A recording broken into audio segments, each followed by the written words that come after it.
Heart of Skulls is a suspense horror novel about the evolution of a serial killer. So definitely gory, definitely bloody. There's a romance in there, but nothing crazy. He's definitely propelled by his love for his girlfriend.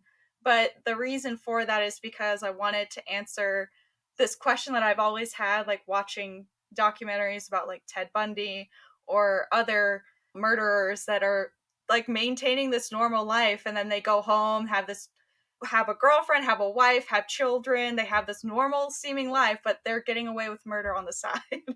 So I wanted to answer that question of like, how are they doing this and have this normal life? Like, how can you juggle both of them?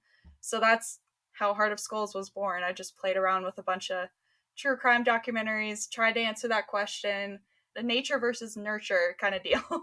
Nice. Okay.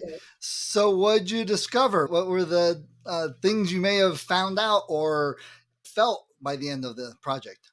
It was an interesting project. I'd never written horror. The end of the book was something that I had turned in for one of my college classes, and it Nice. developed into a bigger thing.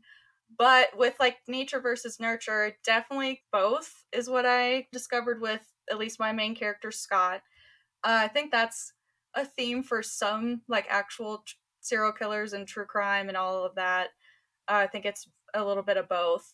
But with how does a killer maintain a normal life? I just manipulation. It's a whole lot of all right, I'm juggling this and this at the same time, and I'm having my cake and eating it too.